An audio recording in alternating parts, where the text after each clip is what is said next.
Hello my dear students, आप geography के class में बैठे हैं। ज्योग्राफी को यदि संधि विच्छेद करते हैं तो जियो प्लस ग्राफी, इससे साफ स्पष्ट है कि अगर जियो नहीं तो उस पर ग्राफी पॉसिबल नहीं है।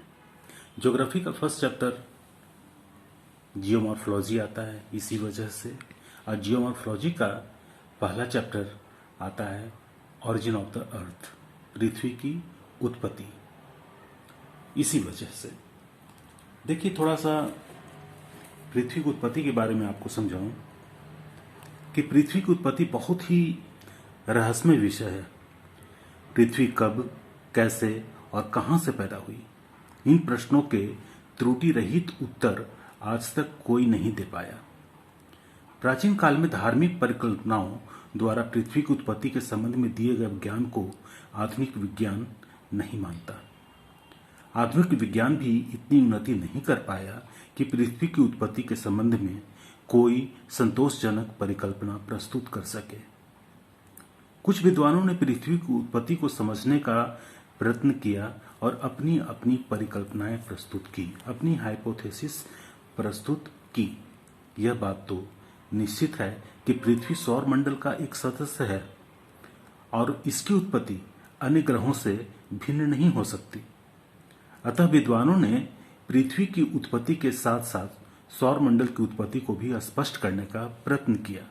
विद्वानों द्वारा प्रस्तुत की गई कुछ परिकल्पनाओं को मैं यहाँ लिख रहा हूँ, समझा रहा हूँ, थोड़ा थोड़ा समझाऊंगा और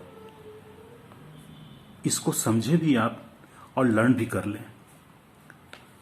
मैं जब अपने समय में सिविल दिया करता था, नेट दिया करता था, तो उस समय मैं 1-2 नंबर में कई बार छट जाता था। इसके पीछे रीजन कुछ इस तरह के क्वेश्चन हुआ करते थे।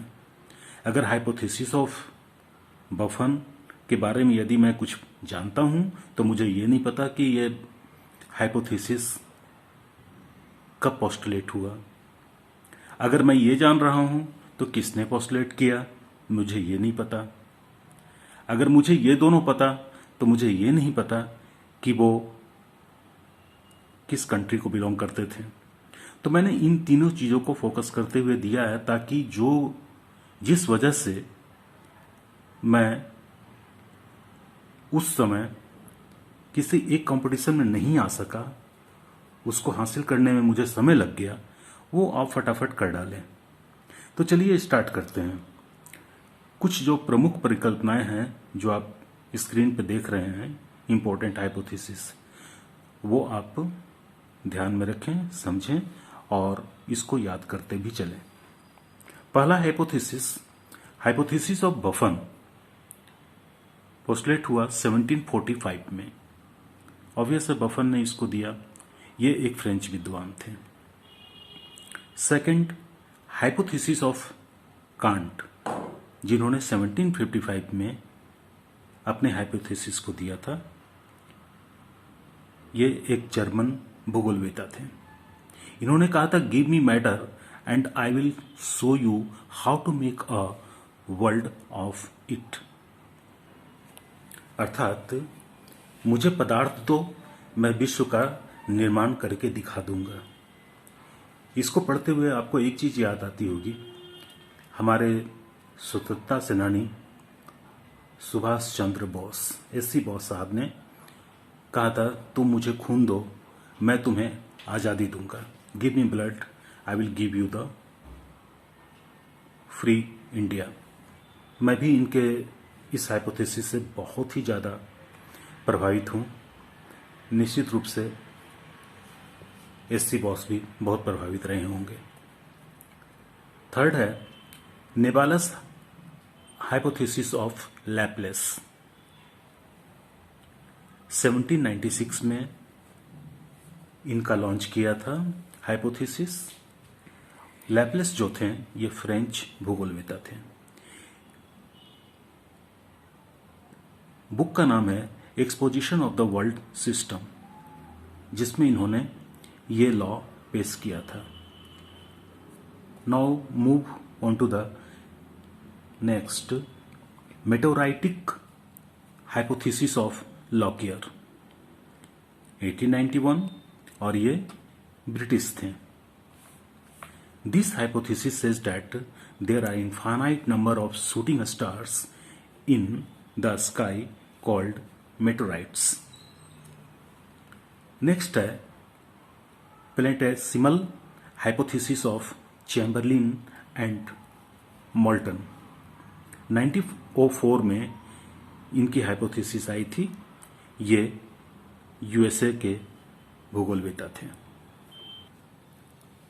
नेक्स्ट है tidal hypothesis of Jeans and Jeffreys. Jeans ने यह हाइपोथेसिस 1919 में दिया था और इसको संशोधित करके जेफरीज ने इसको पेश किया 1926 में। दोनों विद्वान ब्रिटिशर्स थे। नेक्स्ट है binary star hypothesis of Russell. ये जो विद्वान थे वो यूएसए के थे और इन्होंने लॉ दिया था 1937 में। Next is fission hypothesis of Ross gun, जिन्होंने दिया था 1939 में और ये यूएसए के थे।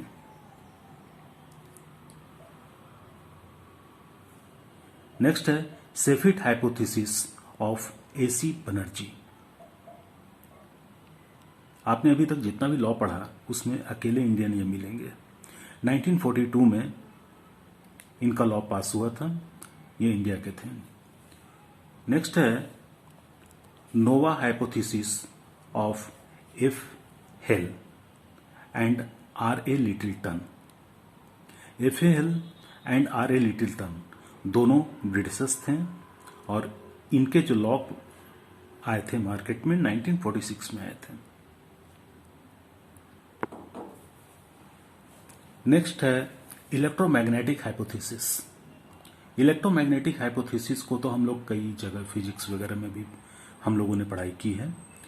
1942 में ये लॉ हम लोग के सामने आया और इनके प्रतिपादक थे हेंस एल्फ्वेन।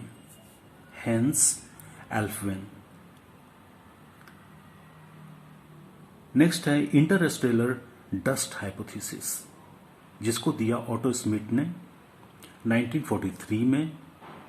ये एक रसियन थे उस समय 1943 में, तो ये रसिया एक स्टेट था यूएसएसआर का।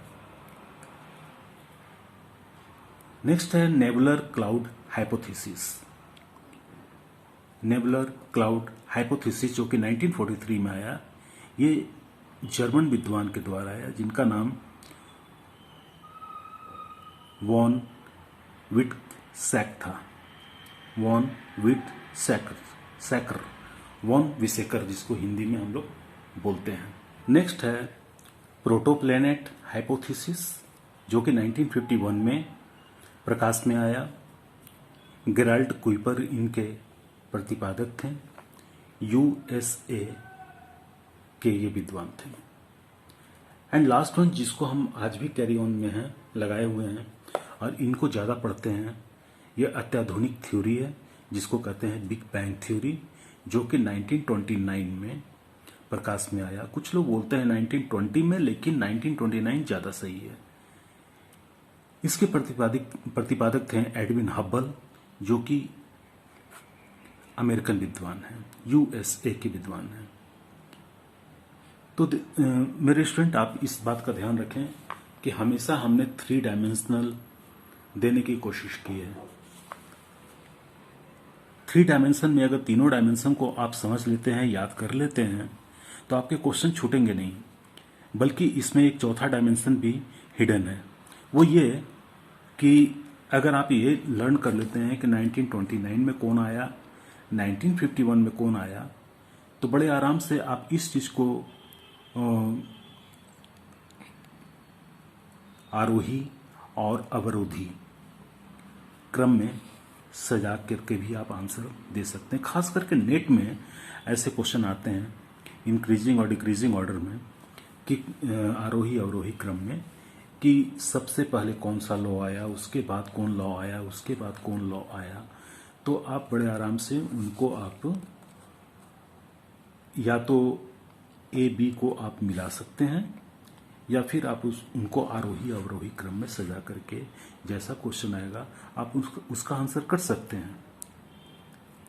अब मैं बताऊं कि मेरे जितने फ्रेंड्स थे,